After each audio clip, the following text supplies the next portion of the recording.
Good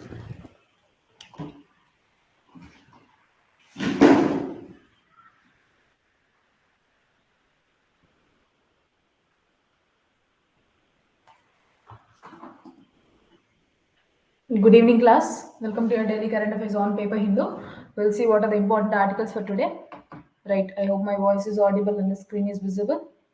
We'll see these important articles. Okay. Right. So first article, మన state article ఏంటి అంటే a new leap to Arogyasri, further improving Dr. YSR Arogyasri for providing better corporate medical care to the poor and middle class at free of cost. So updates చెప్పేస్తాను. What is the condition of Aarogyasri before and after అని. So Aarogyasri అనే ఈ programme ఏదైతే ఉందో Aarogyasri cards ఇచ్చి మెయిన్గా for the people who are like weaker sections కావచ్చు, village areas, panchayati ఈ ప్లేసెస్లో ఏం చేస్తారంటే ఆరోగ్యశ్రీ కార్డ్ ఇచ్చి వాళ్ళకి ఎర్లియర్ కేసు ఎలా ఉండింది అంటే 5 lakhs వరకు వాళ్ళు రీడీమ్ చేసుకోవచ్చు అనమాట. Especially for non communicable diseases like cancer కావచ్చు, సివియారిటీ మేజర్ సివియర్ డిసీజెస్కి వీళ్ళు ఆరోగ్యశ్రీ అనేది ఉపయోగించుకోవచ్చు అనమాట. But now what the current government has done is that ఈ యొక్క అప్డేట్తో, ఈ రోజు యొక్క అప్డేట్తో ఈ యొక్క కాస్ట్ ప్రొసీజర్స్, మెడికల్ ప్రొసీజర్స్ ఏదైనా సరే 25 lakhs వరకు, 5 lakhs నుంచి 25 lakhs వరకు పెంచింది. అండ్ ఈ digital smart Aarogyasri cards with QR codes ఉంటాయి. ఆ స్మార్ట్ ఆరోగ్యశ్రీ కార్డ్స్ పంపిణీ చేయడం స్టార్ట్ చేస్తారనమాట. సో అది ఈ ఎండర్ ప్రోగ్రామ్ యొక్క basic thing. So in the significant move for the free health care accessibility, Shri YS Jaganmohan Reddy, honourable chief minister, to formally launch the upgraded doctor YSR Aarogyasri by increasing the treatment cost to 25 lakhs. So ఒకప్పుడు ఏమన్నది అంటే ఏవైతే severe diseases ఉన్నాయో వాటికి మాత్రమే claiming ఉన్నదాన్ని ఇప్పుడు ఏం చేశారు, ఏ టైప్ ఆఫ్ డిసీజెస్ అయినా సరే, ఆఖరికి ఫీవర్ వచ్చినా సరే వాళ్ళు ఈ పర్టికులర్ కార్డ్స్ యూజ్ చేసుకోవచ్చు.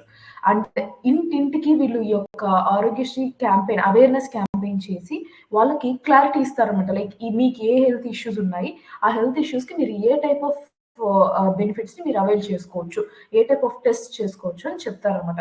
So awareness to the door step and usage of this 25 lakhs, that is something which you need to understand, right?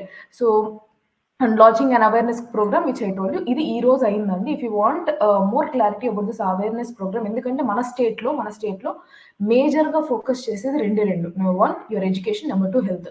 So ఈ రెండు చాలా ఇంపార్టెంట్ రోల్ ప్లే చేస్తుంది. సో ఈ రోజు సీఎం గారి యొక్క లైవ్ మీటింగ్ ఏదైతే జరిగిందో యూట్యూబ్లో, ఒకసారి అది చూసినట్లయితే మీకు మన స్టేట్లో ఉన్న కొన్ని డీటెయిల్స్ ఇచ్చారనమాట, అనాలిటిక్స్. లైక్ మనకు మెడికల్ ల్యాబ్ టెక్నీషియన్స్ ఇక్కడ ఎంత ఉన్నారు, స్టేట్లో ఎంత ఉన్నారు. స్టేట్లో అయితే డెఫిసిట్లో 33% ఉంటే మన టోటల్ సెంటర్లో 33% ఉంటే మన స్టేట్లో 0% డెఫిసిట్లో రన్ అవుతుంది ల్యాబ్ టెక్నీషియన్స్. ఇలా ఒక 4 to 5 అనలిటిక్స్ ఇచ్చారనమాట. So better go with that particular live YouTube live one, so that you'll understand it in a better way, right?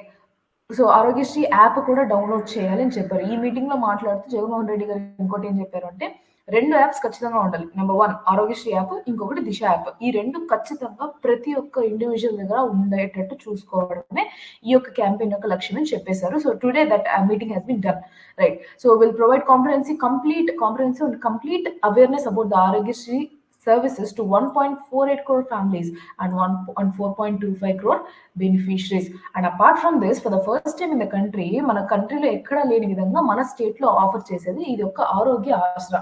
What is this ఆరోగ్య ఆసరా? ఫర్ సపోజ్ ఒక పర్టికులర్ పర్సన్ హెల్త్ ఇష్యూతో హాస్పిటల్లో admit అయ్యారనుకున్నాం విలేజ్లో, okay? So admit అయినప్పుడు ఇప్పుడు issue ఏంటి, admit అయిన రోజంతా కూడా వాళ్ళు కూలీ చేసుకునో లేదంటే ఆ డే వేజ్ పేమెంట్ వాళ్ళకి లాస్ ఆఫ్ పే జరుగుతుంది కదా, ఆ లాస్ ఆఫ్ పేని కాంపెన్సేట్ చేయడమే ఈ యొక్క ఆరోగ్య ఆసరా అనమాట. వాళ్ళకి ఆ రోజుకి పర్ డే గవర్నమెంట్ ఏం చేస్తుందంటే లాస్ ఆఫ్ పే కవరప్ చేయడానికి 225 రూపీస్ డైరెక్ట్ బెనిఫిట్ ట్రాన్స్ఫర్ కింద వాళ్ళకి ఇస్తుంది అనమాట. సో అలా అప్ టు ఎంత వరకు 5,000 రూపీస్ పర్ మంత్ వరకు వాళ్ళకి అవైల్ చేసుకోవచ్చు to Aarogyasri patients which they fully recover and go back to work. So ఆ లాస్ ఆఫ్ పేని కవర్ చేస్తుంది అనమాట. So apart from that, yes, new smart Aarogyasri cards అనేది వాళ్ళకి వస్తుంది. ఇక్కడ ఒక క్యూఆర్ కోడ్ కనబడుతుంది. ఇలా క్యూఆర్ కోడ్తోనూ 25 lakhs వరకు వీళ్ళు అవైల్ చేసుకోవచ్చు. ఈ క్యూఆర్ కోడ్ ద్వారా ఏంటంటే జనరల్గా ఇప్పుడు కూడా హాస్పిటల్కి వెళ్ళాలి అంటే ఒక అపాయింట్మెంట్ తీసుకోవాలంటే మనం బుక్కులు తీసుకెళ్తాం కదా, లైక్ మన ప్రీవియస్ హెల్త్ రికార్డ్ ఏముంది, మనం ఇంతవరకు ఎన్ని టెస్టులు చేసుకున్నాం, మనకి ఏ టైప్ ఆఫ్ డయాగ్నోసిస్ జరిగింది, ఎట్లాంటి మెడికేషన్ ఇచ్చారు, ఈ డీటెయిల్స్ అన్ని మనకి ఇచ్చే ఒక డాక్టర్ రికార్డ్ ఉంటుంది కదా, ఆ రికార్డ్ మొత్తాన్ని డిస్ప్లేస్ చేసి ఈ క్యూఆర్ కోడ్. సో ఆ క్యూఆర్ కోడ్ ఏం చేస్తుందంటే డేటాబేస్ ని క్రియేట్ చేస్తుంది అన్నమాట ఎంటైర్ గా. దాన్ని స్కాన్ చేయగానే ఆ బెనిఫిషియరీ యొక్క ఎంటైర్ డిజిటల్ డీటెయిల్స్ మొత్తం దానిలో ఉంటుంది. Okay, so by logging into the QR code embedded in the Arogyasri card, one can know the diagnostic tests, status of treatments, and doctor recommendations, nearby hospitals, and direction leading to those hospitals through Google Maps, Arogya Mitra contact numbers. So that is something which you need to understand. Like a very good scheme and important. So 1902 తో పాటు grievance redressal అంటే ఈ particular scheme ద్వారా ఎవరైనా సరే లంచం తీసుకున్నా లేదా వాళ్ళని బ్రైబ్ అడిగినప్పటికీ కూడా దానికి 1902కి లేదా ఈ టోల్ ఫ్రీ నెంబర్ కి ద్వారా స్పందన పోర్టల్కి డైరెక్ట్ గా జగనన్నకు చెప్దాం. Earlier it use to be స్పందన, నౌ ఇట్ ఈస్ జగనన్నకు చెప్దాం. దాని ద్వారా వాళ్ళకి ఇంటిమేట్ చేయొచ్చు అనమాట గవర్నమెంట్ డైరెక్ట్ గా పలానా అఫీషియల్ నన్ను డబ్బు అడిగారు అని. So transparency mechanism, feedback mechanism. Previous government has spent 1034 crores per year and now they are spending 4000. That is nearly 4 times increased for this YSR Arogyasri and Arogya Asara. Okay, so that is something which you need to understand. The same thing has been mentioned. Apart from that, this family doctor concept. So doctor ఆ particular house హోల్డ్కి visit చేసి మరి ఈ ప్రతి ఒక్క పంచాయత్ లెవెల్లో ప్రతి ఒక్క మండల్లోనూ 2 PHCs ఉండాలి. సో 2 పిహెచ్సిస్ అంటే ప్రైమరీ హెల్త్ కేర్ సెంటర్స్ 2 ఉండాలి. అండ్ విలేజ్ హెల్త్ క్లినిక్ ఒకటి ఉండాలి ప్రతి విలేజ్ కి. Each PHC staff with 2 doctors provided with 1 on 104 vehicle and doctor to take care of PHC. అంటే ఓపీ పేషెంట్స్ వస్తారు కదా, సో అవుట్ పేషెంట్ ఎవరైతే ఉన్నారో వాళ్ళని చూసుకోవడానికి ఒక డాక్టర్, ఈ 104 వెహికల్ లో ఇంకొక డాక్టర్ విత్ ఈ ఆశా వర్కర్స్ ని వీళ్ళందరినీ స్ప్లిట్ చేసుకొని వాళ్ళు వర్క్ చేసుకుంటారు, ఏఎన్ఎంస్ వీళ్ళంతా. So that is something which you need to know. And ఈ కంపారిజన్ పెద్దగా అవసరం లేదు, బట్ టోటల్ అమౌంట్ ఎక్స్పెండిచర్ ఎంత ఉంది అని అంటే 33,279 ఓవరాల్ ఇంక్లూడింగ్ అంగన్వాడీస్ అంతా కూడా. Right, so important for our state articles. Right, ఇదే same thing repeating, so I'm not going to go with that. Will see some other article. Right, global coal demand likely to decline 2.3% by 2026, says IEA report. Again important. So energy paranga chusinatleyte already the most dominant source of our consumption of energy is coal. మనం renewable sources convert అయిపోతున్నప్పటికీ కూడా coal demand global గా మనం present overall గా depend అయ్యేది coal మీద.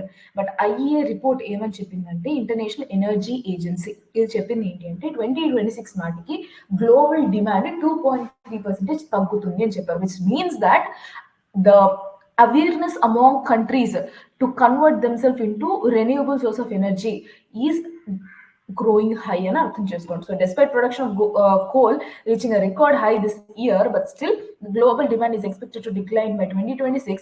A report by IEA says, so while the decline is expected to be due to shift towards renewable energy and plateauing demand in China, India will remain the driving force for the fuel until that year. So 2026 వరకు కూడా driving force మన ఇండియానే ఉంటుంది and will be converting into renewable source of energy. And మన ఇండియాలో major renewable sources of energy ఏ areas అని అంటే, ఒకటి hydro electricity, number 2 solar. Apart from that again you have wind, rest all, but major అనేది ఇవే గుర్తుపెట్టుకోండి. Rest all not required, understand the fact అంతే. నెక్స్ట్ మళ్ళీ state article, Balamitras to raise awareness on crimes against children. So names important అండి. So whatever the scheme are what ever the program, name ఎందుకు అంతే. So what is this about? There is a need for teachers and parents to look at the behavioural changes in children and respond accordingly. So చిన్న పిల్లల్లో crimes against children జరిగినప్పుడు సగం మంది బయట పెట్టరు, especially women children కావచ్చు, ladies అదే girls child's కావచ్చు, బయట పెట్టరు అనమాట. సో వాళ్ళకి ఏది బ్యాడ్ టచ్, ఏది గుడ్ టచ్, ఏది ఇష్యూ, ఎలాంటి వాటిని రిపోర్ట్ చేయాలి, క్రైమ్స్ వాళ్ళకి అగేన్స్ట్ గా కనెక్ట్ చేసినప్పుడు వాళ్ళని ఎలా తెలుసుకోవాలి, ఆ విషయాన్ని, వీటన్నిటి మీద అవేర్నెస్ క్యాంపెయిన్ ఈ యొక్క బాలమిత్రాస్. Okay, so Superintendent of Police, SP Women Protection Cell, KGV Sarita on Sunday emphasized the need to raise awareness among children about child marriages, child labor and sexual abuse of children. So it's not only about the sexual abuse, it is also about the child marriages, child labor also. Right? So ఇది Balamitra and వాళ్ళ హక్కు కోసం, హక్కుల కోసం, that means for their rights and being their friends. Okay, so these people, Balamitras, are trained to give awareness and educate other children regarding the crimes which are being conducted against them. So, as I told you, it also gives clear idea about what is a good touch and what is a bad touch, which needs to be reported immediately. People should not be, especially children, should not be falling into the prey to this particular crimes. Okay, so ఆ sexual abuse కి వాళ్ళు లోటు కాకుండా ఏంటి sexual abuse అంటే ఏంటి అని వాళ్ళకి తెలియాలి కదా. So for that this awareness campaign, right? Next, poverty rate in state has dropped to 6% from 11% during YSRCP rule, says minister. So leaving apart the government, understand the rates. Okay, analytics మాత్రమే చూద్దాం. So ఆ government things అంతా వదిలేసి under the leadership not required. So the poverty rate in the state decreased from 11 to 6%. Government report చెప్పింది అనమాట. So the government has spent around 65,000 crore to ensure access to education by all underprivileged children. So ప్రతి ఒక్క అండర్ప్రివిలేజ్ children కి కూడా education ensure చేయడానికి 65,000 crore rupees మన government spend చేసింది. That's all. So దీనివల్ల ఏమైంది, పావర్టీ రేట్ అనేది కూడా 6%, 11% నుంచి 6% కి డ్రాప్ అయింది. Right, next article.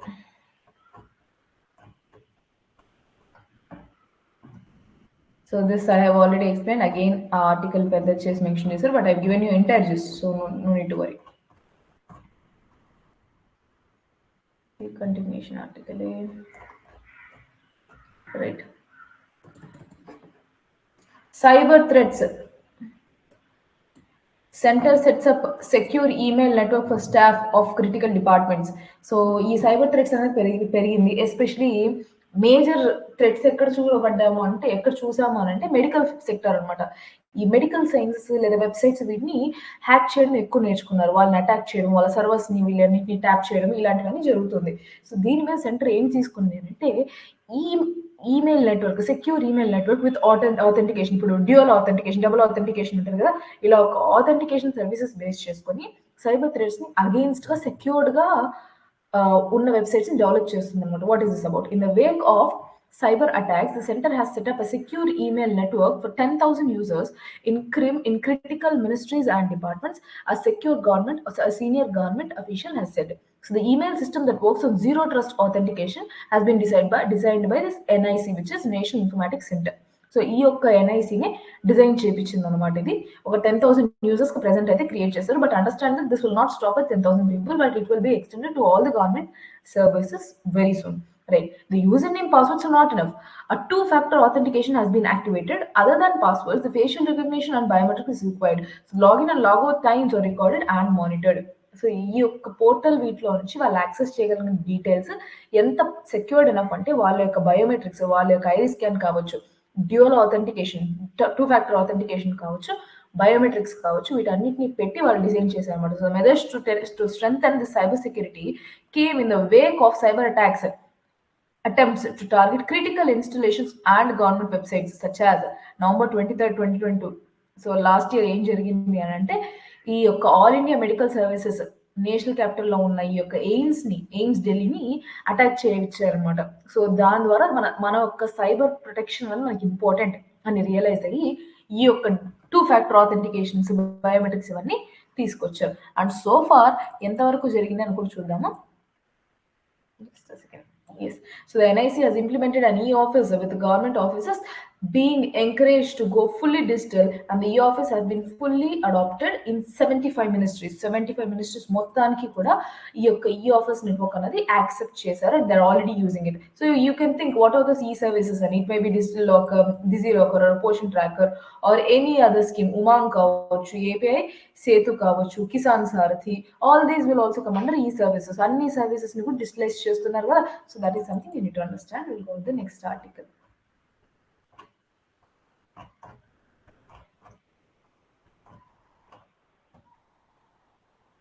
So recently passed appointment of election commissioners, on electing election commissioners. So which article deals with your Election Commission of India?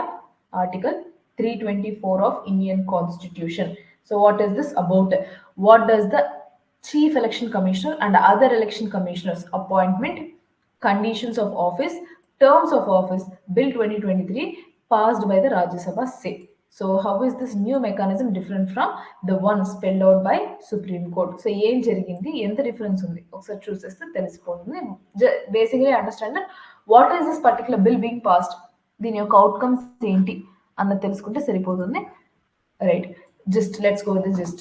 On December 12th, Rajya Sabha passed this Chief Election Commissioner and other election commissioners appointment conditions of service and terms of service bill 2023. The constitution provides that the appointment of CEC and EC shall subject to the provisions of any law made by parliament be made by the president. So parliament resolution passed చేసిన తర్వాత ఇది అవుతుంది. So this will be going into bill, right? Bill and then act. So the proposed law suggests the CEC and EC shall be appointed by the president on recommendation of a selection committee consisting of prime minister and the opposition of and the leader of opposition in the Lok Sabha and the cabinet minister to be nominated by the prime minister. So ఈ CEC కావచ్చు, ఈసీని కావచ్చు, వీళ్ళని election చేసే procedure ఏదైతే ఉందో ఆ election కి ఒక కమిటీని పెట్టారు, that is called selection committee. వాళ్ళు డిసైడ్ చేస్తారు ఎవరు సిఈసి అవ్వాలి, ఎవరు ఈసీస్ అవ్వాలి. So as per the constitution we should be having 1 chief election commissioner and 2 election commissioners. So ఈ ఆర్టికల్ 324 దీని గురించి మాట్లాడుతుందండి. దీని మీద ప్రెసెంట్ పాస్ చేసిన బిల్ ఏంటి అంటే వీళ్ళు ఎలా ఎలక్షన్ చేసుకున్నాం, వీళ్ళు ఎలా మనం అపాయింట్ చేసుకున్నాం అన్న దాని మీద సెలక్షన్ కమిటీని ఒకటి పెడతాము అని చెప్పి బిల్ పాస్ చేసుకుంది. సో సెలక్షన్ కమిటీలో ఎవరెవరు ఉంటారు, ప్రైమ్ మినిస్టర్ ఉంటారు, అపోజిషన్ లీడర్ ఉంటారు, నెక్స్ట్ ఈ యొక్క లోక్సభలో ఉన్న అపోజిషన్ లీడర్ ఉంటారు head, next union cabinet minister ఎవరైనా సరే ప్రైమ్ మినిస్టర్ నామినేట్ చేసిన వ్యక్తి ఉంటారు. సో ఈ ముగ్గురు సెలక్షన్ కమిటీలో ఉండడం జరుగుతుంది. Right. So will see the article. On December 12th, Rajya Sabha has passed this particular bill. It's likely to be enacted into law after being passed by the Lok Sabha in the current winter session. It provides for the procedure of appointment of the Chief Election Commissioner and 2 election commissioners. So what does this say? Constitution in Chapter, as I told you already, Article 324 gives provision for appointment of 1 CEC and 2 ECs. So the Constitution provides that the appointment of CEC and EC shall subject to the provisions of any law made by the Parliament be made by the President. So మన constitution ఏమని చెప్తుందంటే వీళ్ళ యొక్క appointment procedure ని ఎవరి కిందకి వచ్చింది, డిస్క్రిషనరీగా. It is given under the discretion of Parliament on being agreed by the president later. So while the existing parliamentary law provides for the condition of service, it is silent about the respective appointments. So appointments still are made by the president, that is the central government, and there is no mechanism for ensuring independence during the appointment process. So ఇక్కడ ఏంటి అని అంటే overall గా ఈ యొక్క president చేతిలోనూ అక్కడున్న parliament చేతిలోనూ వాళ్ళు decision తీసుకున్నప్పటికీ proper appointment ఎలా చేస్తున్నారు, what is the procedure that needs to be followed అన్న దాని గురించి ఎక్కడ మెన్షన్ చేయలేదు అనమాట. సో రైట్ నా ప్రపోజల్ లో ఏం చేస్తుందో చూద్దాం. The EC and other ECs shall be appointed from persons who are holding or have held a post equivalent to the rank of secretary to the government of India. So government of ఇండియాకి secretary లెవెల్లో వాళ్ళు ఉన్న ఆ rank లో ఉన్న వాళ్ళు మాత్రమే CEC గానీ ఈసీ గానీ అవుతారు. First thing, there shall be a selection committee headed by the Ministry of Law and Justice who shall prepare a panel of 5 members or 5 persons for the constitution of selection committee. CEC shall be appointed by the president on the recommendation of the selection committee consisting of all these people which we have discussed. It is for the first time that the parliament is proposing a structured mechanism for identification of suitable persons for the post of CEC and EC. So parliament ఈ యొక్క structured proposal ఎందుకు పెడుతుంది అంటే ఇంత మందిలో ఎవరిని మనం చూస్ చేసుకోవాలి అనే ఒక డెసిషన్ అనమాట. So you need to understand that the process of appointing CEC and EC is growing out to be transparent. However, the bill removes the CJI from the selection process that was laid down by Anup Barnawal case. So, the selection committee lo CJI, who is our Chief Justice of India, is being removed. So, that is something you need to understand. Global aim practices ఉన్నాయి కూడా చూసేద్దాం. The international practices for the selection and appointment of members to the electoral body, right, to the electoral body varies between different democracies.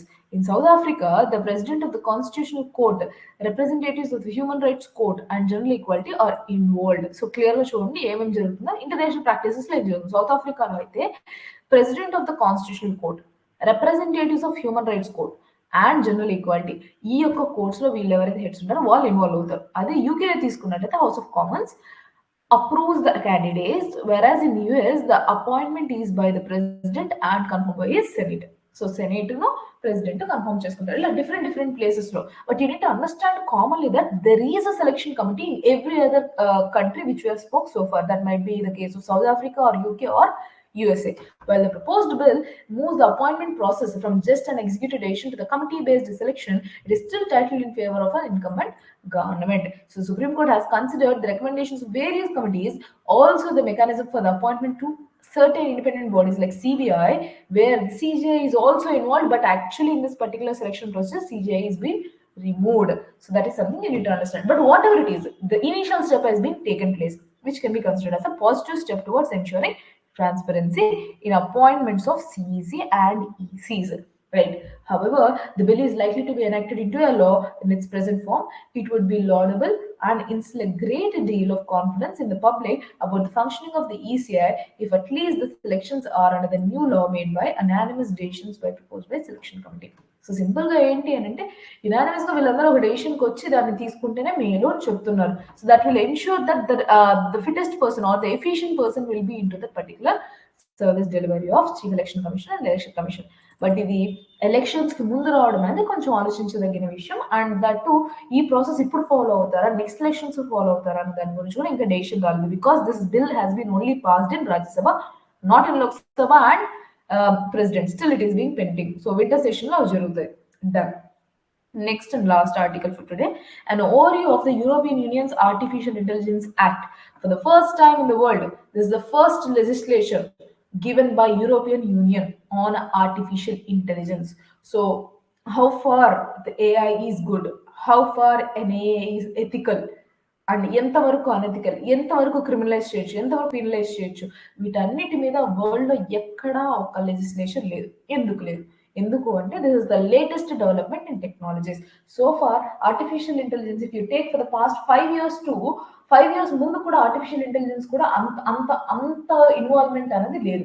ఇప్పుడు చూస్తే almost every other sector is being hugely into this artificial intelligence, which gave huge gray area for addressing any kind of crimes that are being committed using artificial intelligence. Hence, for the first time, European Union have come forward with certain frameworks. So, what is this? దీనిలో positives ఏంటి, negatives ఏంటి, ఆ framework అంటే limitations ఏమున్నాయి, దీని యొక్క potential ఏముంది అని చూస్తే అయిపోతుంది article. Will see. So European Union's Artificial Intelligence Act is a significant legislative initiative aimed at regulating artificial intelligence technologies within the EU. So, with the growing influence of AI across various sectors, EU seeks to strike a balance between fostering innovation and ensuring ethical and responsible AI development. The objectives of the EU AI Act are to create a regulatory framework for AI technology. So, what are they trying to do? ఒక regulation అనేది bring చేస్తుంది, ముందుకు తీసుకొస్తుంది అనమాట. So they are trying to bring forward a regulation on different kinds of AI technology that is being developed and mitigate risks associated with AI systems. So that might be deepfakes. Deepfakes కూడా major గా కూడా artificial intelligence నుంచే కదా వచ్చింది. So ఆ డీప్ఫేక్స్ కావచ్చు, ఇంకే type of criminal activities కావచ్చు. సో అలాంటి వాటిని మిటిగేట్ చేయడానికి establish clear guide lines for the developers, users and regulators, and the aim is to ensure responsible use of AI. So responsible use of AI very very important. దీనికోసం ఒక ఏ act అనేది వాళ్ళు pass చేస్తారు. What is this? And also to ensure the transparency in AI applications. So security breaches అని జరగకూడదు వాటన్నిటికి కూడా. So one of the notable strengths of the EU AI Act is its risk-based approach. The legislation categorizes AI applications into different risk levels, ranging from unacceptable to low. Right, unacceptable to low. This approach enables tailored regulations with higher risk applications subject to more stringent requirements. వీళ్ళు ఏం చేశారంటే unacceptable నుంచి low వరకు ఏంటి risk levels, low risk levels అంటే అది more acceptable, unacceptable అంటే అస్సలు ఆ టైప్ ఆఫ్ అప్లికేషన్స్ అవైలబిలిటీ లేదంటే mostly that should not be used అనమాట. So this flexibility acknowledges AI technology's diverse potential impact on society. It also explicitly prohibits certain AI practices deeming unacceptable, such as social credit scoring systems for the government purposes, predictive policing applications, and AI systems that manipulate individuals, such as emotional recognition systems at work or in education. So ఎక్కడ ఈ bad ఏ అంటే కరెక్ట్గా ఏం చెప్పంటే unacceptable ఏ అలాంటి వాటిని designate చేశారు. Like they have completely delineated. ఎలాంటివి అని అంటే గవర్నమెంట్ క్రెడిట్ స్కోరింగ్ సిస్టమ్స్ కావచ్చు, లేదంటే గవర్నమెంట్ అనలైజ్ చేయడం, పాలసీస్ ఎంతవరకు వెళ్ళింది అని చెప్పి మ్యానిపులేషన్ గా వెళ్ళినప్పుడు ప్రిడిక్టివ్ పాలసింగ్ అంటే సపోజ్ మనం అంతా ఇన్పుట్స్ అన్ని ఇస్తాము, సర్వేస్ అన్ని చేస్తాము, ఎవరు గెలుస్తారు ఎవరు ఓడిపోతారు ఇలాంటివన్నీ చేయకూడదు. And emotion recognition system at work and education. ఇప్పుడు ఒక పర్టికులర్ పర్సన్ యొక్క ఎమోషన్స్ రికగ్నైజ్ చేస్తున్నారు, వాళ్ళని దాన్ని తీసుకుంటున్నారు అంటే again that is right to privacy కదా, against right to privacy. So that is something which is again unacceptable. This prohibition reflects the EU's committing to preventing misuse of AI technologies. Next, EU AI Act emphasizes transparency and accountability in AI development and deployment. It requires developers to provide clear information about the capabilities and limitations of AI systems, enabling users to make informed decisions. సో దాని యొక్క capabilities, దాని యొక్క limitations అన్నిటినీ కూడా clear information డెవలపర్స్కి they have to provide అనమాట. అంటే ఇప్పుడు సపోజ్ వాళ్ళు ఒక యాప్ డెవలప్ చేశారు, దానిలో ఎంతవరకు ఏఐ సిస్టమ్ యూజ్ చేస్తున్నారు, ఎంతవరకు డేటా కాంప్రమైజ్ అవుతుంది, ఒక పర్సనల్ డేటా ఎంతవరకు తీసుకుంటున్నారు, నా నేమ్ తీసుకుంటున్నారా, నా డేట్ ఆఫ్ బర్త్ తీసుకుంటున్నారా, కొన్న ఆధార్ ఏవి కాంప్రమైజ్ అవుతున్నారు, ఎంతవరకు ఏ యూటిలైజ్ చేస్తుంది, ఇవన్నీ కూడా ఇన్ఫార్మ్డ్ లిమిటేషన్స్ అనేది పెట్టుకోవాలి, ఇన్ఫార్మ్ డెసిషన్స్ అనేది తీసుకోవాలి. Next, it also higher risk AI applications like medical devices, biometric identification, access to justice services must undergo assessment process conducted by third party entities. So ఒక్కొక్కరికి ఒక్కొక్క చోట చెక్ పెట్టారనమాట. So ఏవైతే medical device, biometric identification ఉంటాయో, ఎక్కడైతే AI వాడతారో higher risk for AI ఆ places ని కూడా థర్డ్ పార్టీ ఎంటిటీస్ ద్వారా దాన్ని అసెస్మెంట్ చేస్తారనమాట. So this approach enhances objectivity and reduces the risk of conflicts of interest, contributing to the credibility of regulatory framework. Now, what is the limitation? Major limitation చెప్తాను. Major limitation ఏంటంటే AI is growing very big. Now, ఎంత పెరుగుతుంది అంటే it is highly dynamic. So అంత డైనమిసిటీ ఉన్న దాన్ని ఎంతవరకు control చేయగలం? సరిపోని ఈ స్ట్రింజెంట్ నార్మ్స్ ద్వారా ఒక competitive edge. So first thing ఏం చెప్పాను నేను, ఈ దాని యొక్క రిస్క్ లెవెల్స్ అనేది already it is highly uncertain, దాని క్లియర్ బౌండరీస్ ఆల్రెడీ లేవు, but they trying to establish. One way it is good, but accurate establishment అనేది అవ్వదు, because it is already in dynamicity. Number 2, ఈ యొక్క దాన్ని స్ట్రింజెంట్ గా పట్టినప్పటికీ competitiveness of European business will also be under stake.